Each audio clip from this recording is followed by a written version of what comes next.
Assalamu alaikum muhterem millettaşlar. Siz bütün dünyaya sibib yaşavşı, halkımız tırmışındağı hem yaşayışındaki kayber vakıgalar hakkında jitkiruvchi Tatarlar tapşırığın qarısız.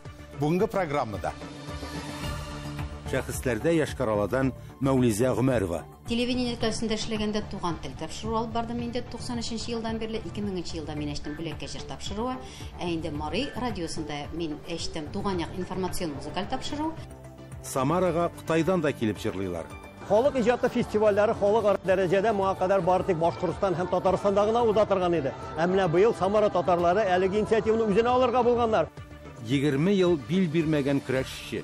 Legendar şahıs Danil Galiyev küreş boyunca Tataristan'ın Rossiyaning çempionu. Grek Rim küreşi bilen şugullanıp SSR'ның sport ustası derecesine ko'tarildi. Uzgan gasır qaytavazı. Milletdaşlarımızın birinci şansanat kızı Meryem İskenderova özünün ijat yılın restoran sahnesinde başlayıp, cemiyet kanunlarına karşı kelgen jirishini Tatar intelligensiyasi qabul etdi. Tatarlar tapşırığında siz yaratıp qaraytırgan sahifeler көп. Şularning birisi şahıslar. Anda bütün dünyaya sibilip yaşavçı milletdaşlarımızın gümürü, milletin üstürü için kılgan amelleri, şahsi turmuşu şağıla. Bugün şahıslar sahifesinde 55 yıl gümürün halkına hizmet etüge bağışlagan Mariyel Respublikası Yaşkarala şehirinde gümür etüşü Mevlize Gümerova.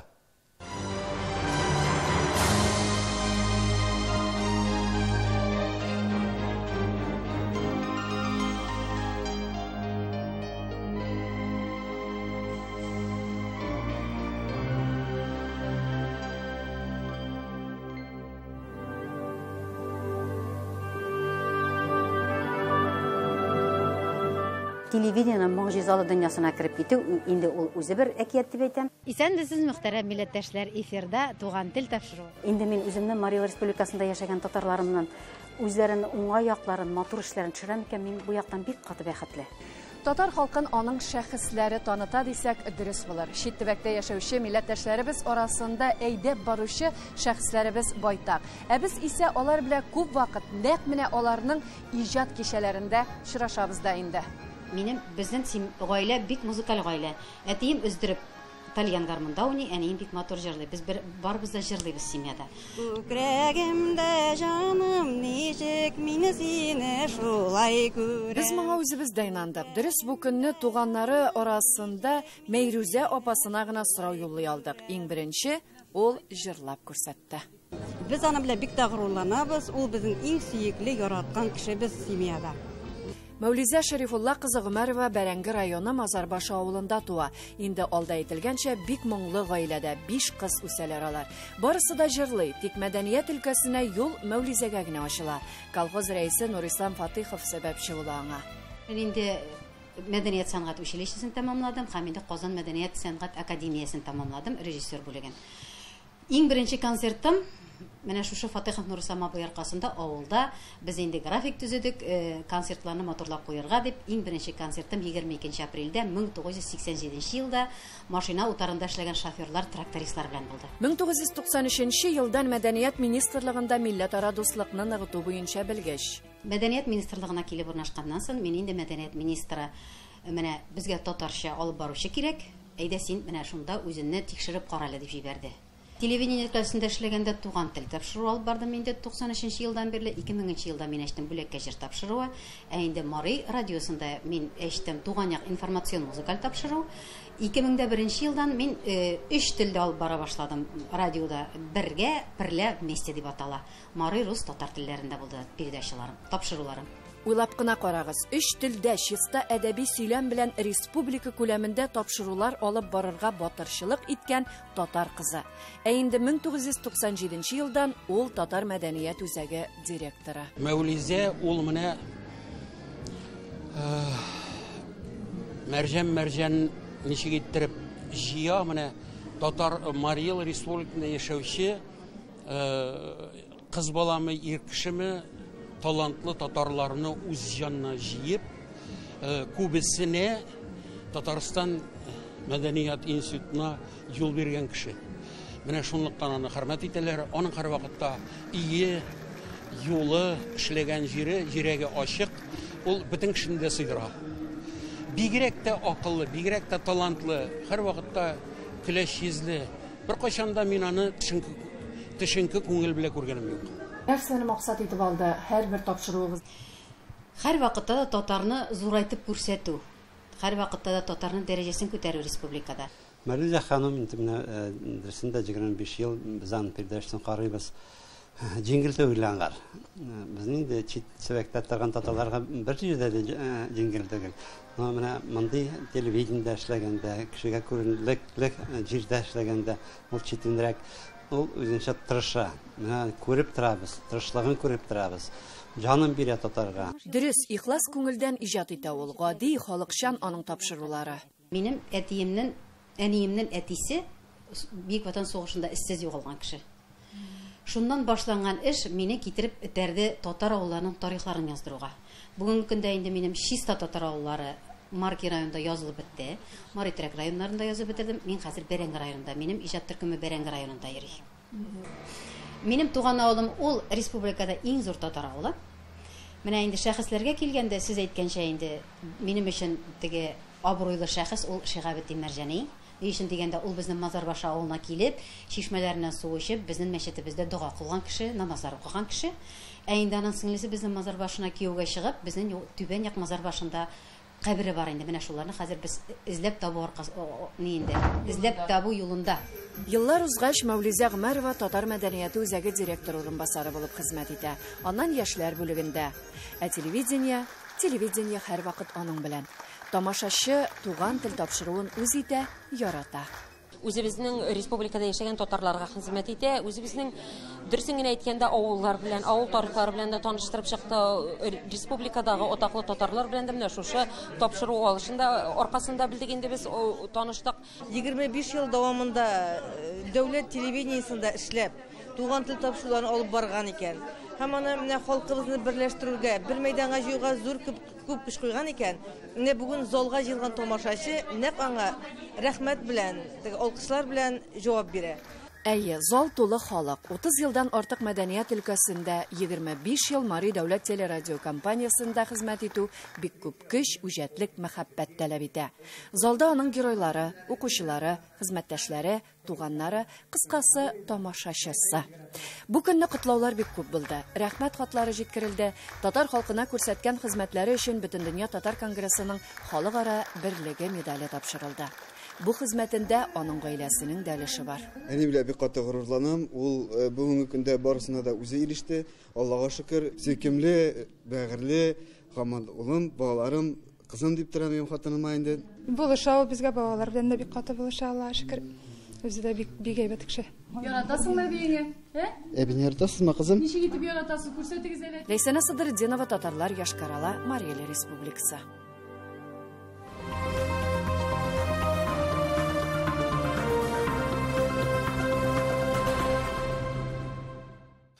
Ике көн дәвамында 500-дән артык үзешчән бер сәхнәдә. Илебезнең 16 төбәгеннән һәм Казакстан, Кытайдан килгән сәнгать осталары. Сүзебез Самар өлкәсендә узган Мирас халыкара конкурсы турында. Моннан 23 ел элек башланып киткән гади генә бәйге оештыручыларның тырышлыгы белән бүген әнә шулай дөнья күләм дәрәҗәгә чыккан. Шул чорларда анда катнашып лауреат исемен алган егет-кызларның байтагы бүген инде зур сәхнәләрдә чыгыш ясый, мактаулы исемнәр ала. Әлеге бәйгенең барышы һәм монда катнашучылары хакында Рамис Сафин. Фестивальнең жюри составы бәйгенең бик саллы һәм җитди икәнлеген күрсәтә. Катнашучыларны бәяләргә Казаннан Татарстанның халык артистлары Венера Ганиева, Айрат Хәмитов, Татарстанның халык шагыйре Роберт Миңнуллиннар килгән. Сайлап алу турларында берәүләр җырчыларны тыңлап, икенчеләре биючеләрне караса, Роберт абый исә нәфис сүз осталарын тыңлый. Иң мөһиме әдәбиятка, шигъриятка игътибар. Шигырь гади сүз тезмәсе генә түгел. Ул халыкка барып җитә торган сүз. Шагыйрьнең сүзе халыкка барып җитәргә тиеш. Казакстанның Уральск шәһәреннән килгән Асия Сәгитова бәйгедә укыр өчен Габдулла Тукайның театр шигырын очраклыгына алмаган. Беренчедән, Россиядә театр елы бара, икенчедән, Уральск, Җаек шәһәре Тукай язмышында эшсез узмаган. Поэтому он состоялся именно в нашем городе Уральск. У нас есть музей Габдулла Тукая.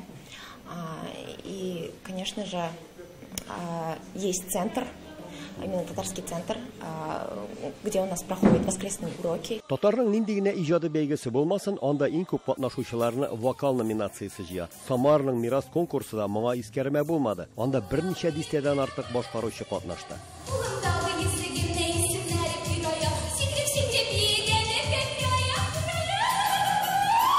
Җырчыларның күп булуы әйбәт булса да, жюри өчен алар арасыннан иң-иңнәрен сайлап алу җиңел булмагандыр. Әлбәттә инде татар җырларын, халык җырларына күбрәк басым ясарга дип әйтергә инде.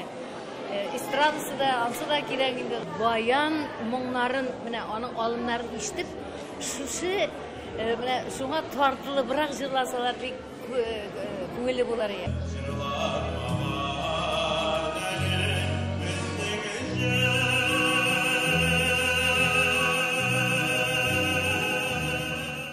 Мәдәният сарайының катнашучыларны сайлап алу залы белән янәшәдәге бүлмәләр чын мәгънәсендә кырмыска оясын хәтерләтә. Кемдер кием үтүкле, икенчеләре җыр биюын кабатлый, өченчеләре исә уен коралларын җайлый. Башкортстанның Туймазы шәһәреннән килгән җыр һәм бию ансамбле җитәкчесе дә катнашучыларга соңгы күрсәтмәләрен бирә. Без татар халык җырлары җырлыйбыз, Башкортстан, Татарстан композитор җырларын башкарабыз бик яратып.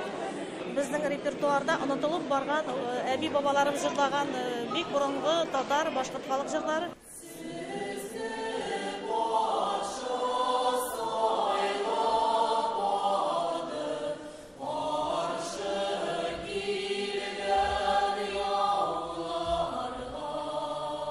Бәйгедә катнашучыларның яше шикләнмәгән. Татарстанның Сарман районыннан килгән Анна апа Гомәровага 82 яшь. Үземне белә башлаганнан бирле биим ди. Сезгә 82 яшь бит инде. Аяк-куллар сызламыймсың?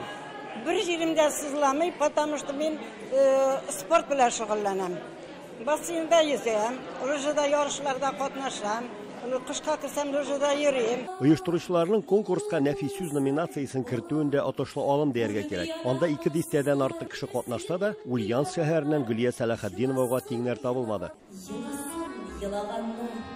Мен газаплы мәхәббәттән өметен җуймаганнар, сөюне сөйлеп тә сөенеп туймаганнар, еласын елаганнар. Халыкара бәйгедә балаларның күп булуы да җырга гына түгел, татар теленә карата да игътибары хакында сөйли. Бу фестиваль безнең элегрәк исеме иде, татар балалары җырлый. Уза инде 23нче мәртәбә, икенче мәртәбә уза университет. Быел күчте бөтен халыкара фестиваль, бөтен халыкара булды инде. Международный фестиваль булды. 9 номинация. Быел без фестивальгә куштык детско-юношеский генә түгел, балалар өчен генә түгел, взрослые вниманиесенә куштык. Димәк, ни өчен? Чтобы балаларга үрнәк булсын. Бабайларның телләрендә, әбиләрнең, бабайларның кулларында, бәбинәләрнең телләрендә сакланган тел моңнары аларга күчә барсын. 2 көн дәвам иткән фестивальдә 500 катнашучы 9 номинациядә үз сәләтләрен күрсәтте. Бәлки еллар узгач аларның кайберләренең исемнәрен әле без зур сәхнәләрдән дәйештербез. Самар шәһәреннән Рамис Сафин, татарлар.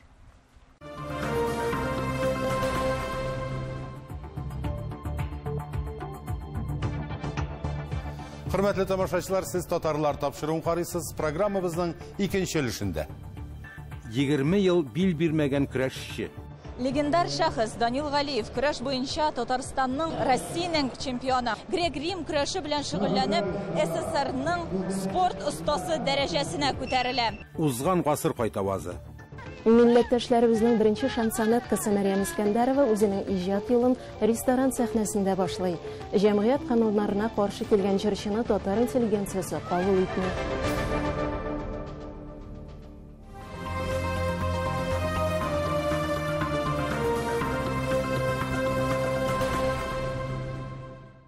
Һәр җырның үз каһарманнары, алар барланырга, ул батырлар үрнәгендә яшь буын тәрбияләнергә тиеш. Түбәнкамада атаклы пәһлеван Татарстанның атказанган спорт стасы Данил Галиев истәлегенә багышланган татарча көрәш буенча республика ачык турниры шуның бер матур үрнәге. Быел 26нчы тапкыр үткәрелүче бәйгедә 41 команда, 342 көрәшче катнашты. Иң көчле егетләр белән Гөлия Садыкова аралашып кайтты.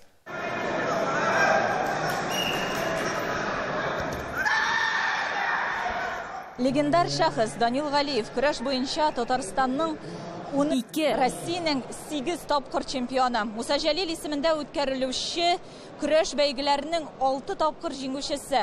Грек-Рим көрәше белән шөгыльләнеп, СССРның спорт остасы дәрәҗәсенә күтәрелә.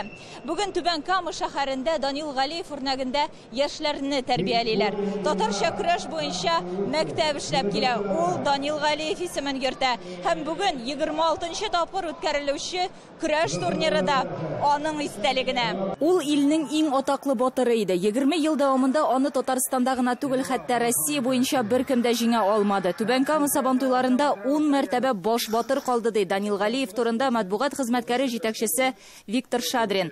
Спорт комплексның спорт даны музее да бар. Биредә Данил Галиевка татар көрәшенә махсус стенд булдырылган. Данил Галиев чорында 72-нче, 73, 74, 75, 76 елларда 5 ел рәттән Түбән Кама көрәшчеләре Татарстан чемпионнары булганнар иң зур ярышта Муса Җәлил призына бәйгедә. Һәм менә шуның 1 елында 76 елда бу искиткеч рекорд барлык авырлык үлчәүләрендә безнекеләр беренче урынны алганнар. Данил Галиев Шинник спорт комплексында тренер булып эшләгән, 15тән артык спорт остасын тәрбияләгән. Виктор Шадрин Данил Галиевның тормыш сәхифәләрен яктырткан китап та бастыра. Ул үзе Биектау районының Татар Әйшәсе авылында туып үскән. Биектау спорт комплексы каршында бюст куелды. Ул Татарстанда гына түгел, илдә, Россиядә дә татар көрәшчесенә куелган беренче һәм әлегә бердән-бер бюст. Аларда горурланалар һәм без менә зурлар арасында шундый турнир үткәрсәк, Биектауда үткәрәләр балалар арасында. Көрәш федерациясенең башкарма директоры Рауль Хайруллин да Татарстанның атказанган спорт остасы белән бәйле истәлекләрен барлады. 1969 елны Чистай техникумына укырга килгәч, аның белән таныштык һәм bir spor zalda şөгыльләндек. Ул бик скромный кеше иде үзе. Мин хәтерлим, аның бер кулы белән ике потлогерне күтәргәнен, име? Шәнти бармагы белән тагын бер потлоны күтәргәнен. Браволныкы без көрәш турында һаман сөйләшәдер инде. Балаларны, менә балалар туган шул көрәшкә җыртты бит инде ул шәүләшеп чыгып китәләр. Куллары да сынып кайтканны булдым балаларның. Мин эштә трамплыкка да үзе дә бара алмый, мин дә иптәш малайларына да биреп җибәреп шулай нитеп кайттылар. Балалар да булды, үзенең дә инде имгәнгән вакытлары булды. Һәм менә ул 26-нчы тантаналы ачылыш. Катнашучыларны Көрәш федерациясе, Түбән Кама хакимияте вәкилләре һәм башка мөхтәрәм кунаклар сәламләде. Шулай ук Татарстан Республикасы Дәүләт Советы депутаты Разил Исмагыйль улы Вәлиевнең сәламләү хаты да яңгыратылды. Коръән сүрәләре укылды. Көрәшне үстерүгә, танытуга өлеш кертүчеләр бүләкләнде. Чара җирле һәм шушы төбәктән чыккан сәнгать осталарының чыгышлары белән баетылды. Муса Җәлил турнирынан каларак бу икенче дәрәҗәле турнир дип әйтергә дә була. Нәрсә әйтәсем килә? Аның максаты шушы халкыбызның көрәшен зурларга һәм аны үстерергә. Шул максаттан біз шушы турнирны инде 26 ел үткәрәбез рәхәтләнеп. Буны ярдәм итәр бик зур иттереп Татнефть, управляющая компания Татнефть нефтехим. Монда эшмәкәрләр, менә без шушы форсаттан файдаланып аларга зур рәхмәт әйтмәкче. Көрәш 10 авырлык үлчәвендә үткәрелә. Бүген Келәмдә 41 команда, 342 көрәшче. Шулай ук Марий-Эл, Башкортстан, Оренбургтан да катнашучылар бар. Безнең монда көрәшчеләр киләләр тагын да осталыкларын ныгыту өчен. Һәм шушы ярышта җиңеп чыккан көрәшчеләр арасына без инде сайлыйбыз. Кайсы егетләрне алып барып була, менә була бит мастерский турнирлар, мастерлык званиесен үтәргә алып барырга җыенабыз.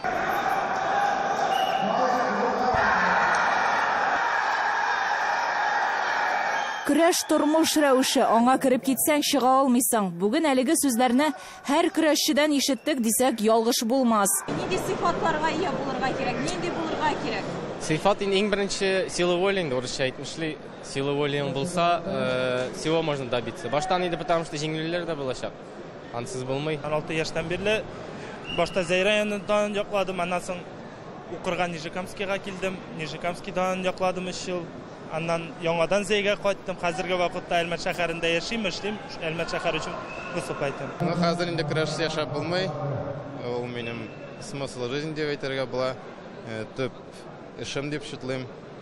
Бер көрәш карагач инде бүтән китеп булмый. Һәм көрәшкә булган мәхәббәт гомерлек дип тә өстәргә булыр иде. Турнирда көрәш ветераннары да зурланды. Мин ничек сабан туе карый башладым. Бәләкәйдән шундан ук көрәшергә ябыштым. Беренче сабан туе 65 елда. Түбән Камада батырга 4 кеше калдык. Таяк тотышабыз. Мин чыгам яскә яска. Тегеләрнең өчесендә бериштән чыгып кеттем мин. Вот Нижнекамскийның батыры мин. Миңа хәзер 80 тулды, 81 яшь белән барам. Көрәш ул яшь чагында үзеңне күрсәтә торган. Көрәш просто мин түзә алмыйм, тик тора алмыйм карап. 26-нчы Данил Галиев истәлегенә багышланган Республика милли көрәш турнирының нәтиҗәләренә килсәк, командаларда беренче урын Теләче районында, икенчедә Әлмәт, өченчедә Мамадышлар. Афәрин. Гөлия Садыкова, татарлар, Түбән Кама. 20-нче гасыр башында нинди татар җырлар яңгыраган һәм аларны кемнәр башкарган?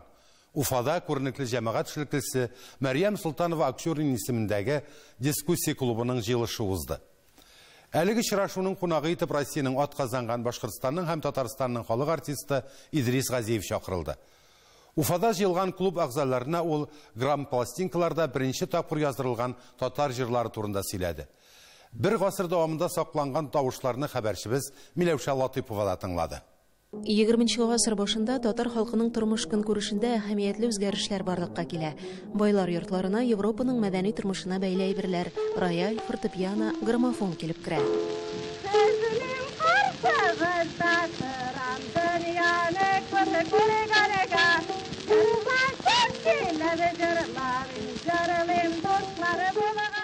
Милләт язмышына битараф булмаган билгеле җырчы профессор Идрис Газиев озак еллар узган гасыр башында татар җырчыларының тавышы яздырылган пластинкаларны эзли. Уфа, Оренбург, Самара, Казан, Мәскәү шәһәрләренең музейларын, архивларын байкый. Табылган сирәк язмаларны җинтекләп өйрәнеп, компьютерга күчерә, фәнни хезмәтләр язып бастыра, табылган мәгълүматны халыкка җиткерә.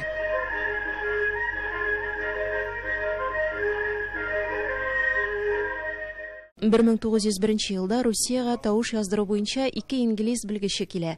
Казанда тукталган вакытта алар татар башкаручыларын чакырып төрле жанрдагы 38 концерт номер яздыра. Беренчеләрдән булып билгеле тенор Ярулла Вәлиуллин, җырчы һәм гармончы Измаил Габдрашитов та була.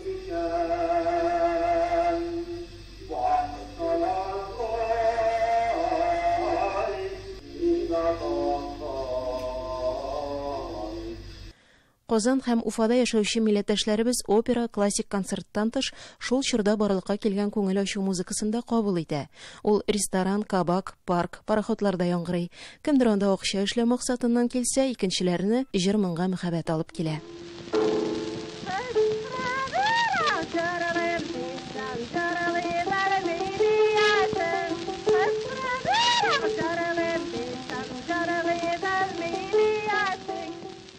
Он 19-нчы гасырда Русиягә Франциядән шансонетка жанры килеп керә. Татар җырчылары әлеге модадан читтә калмый. Милләттәшләребезнең беренче шансонеткасы Мәрьям Искәндәрова үзенең иҗат юлын ресторан сәхнәсендә башлый. Җәмгыять кануннарына каршы килгән җырчыны татар интеллигенциясе кабул итми. Шуңа карамастан Мәрьям Искәндәрова киң популярлык казана һәм үзенең 50дән артык җырларын грамм-пластинкаларга яздыра. Ул чорның заманча әйткәндә сәхнә йолдызлары рәтендә татар шаляпины саналган Камил Мутыгый Төхвәтуллин һәм хатын-кыз тавышы белән җырлаган Мирфәиз Бабаҗанов була. Бой һәм кызыклы мәгълүматтан тыш Идрис Газиев кайчандыр Габдулла Тукай тыңлаган көйләрне Мәскәү Патефон заводында ясалган Патефонда да тыңлатып күрсәтте.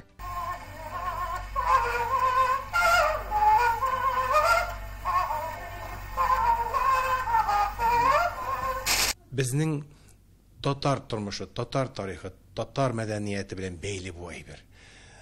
Чөнки тәлинкәләр чыгарылган, анда җырчылар, музыкантлар яздырылган, кемдер тыңлаган бит аны, кемдер сатып алган, кемдер аны, бәлки кемгәдер нәрсәдер ошамаган, кемгәдер нәрсә ошаган. Анысы икенче мәсьәлә, ләкин ул булган әйбер. Ике гасыр арасында сузылган музыка тарихының җибен өздермичә саклаучы Идрис Газиевның хезмәтен клуб әгъзалары югары бәяләде. Музыкада мин йырлый да белмәсәм дә, эчке дөньям мин яратам, җырларны, моңнарны шундый матур итеп сөйләде, һәм без теге гасырда булдык. Үткәннәр белән булдык. Уфада меценат җәмгыятьче Мәрьям Солтанова Акчурина исемендәге дискуссия клубы узган елдан эшли башлады. Оешманың төп юнәлеше милли мәдәни гарту эшен алып бару. Очрашуларда клуб әгъзалары кызыклы мәгълүмат алудан тыш үзләренең фикерләре белән дә бүлешә. Халык тарихыбызны дөресен әйтергә кирәк сүзнең бик аз белә. Тарихын белмәгән халык инде ул үзегез беләсез, аны кая телисең шунда барып алып китергә мөмкин. Шуңа күрә эшли башлаганда ук без Башкортстандагы татар профессорларын җыеп, алар белән алдан сөйләштек, ниндирәк темаларга үзебезнең татар активын җыеп, аларга лекциялар укырга. Быел Мәрьям Солтанова Акчуринаның тууына 160 ел тула. Шул уңайдан Уфа җәмгыятьчеләре истәлекле чаралар уздыру буенча әзерлек алып бара. Миләүшә Латыйпова, Татарлар, Уфа. Хөрмәтле тамашачылар, сез татарлар тапшыруын карадыгыз. Без һәр вакытта сезнең сорау тәкъдимнәрегезне күз уңында тотып эшләргә тырышабыз. Һәр вакыт хәбәрләшеп яшик. Сау булыгыз.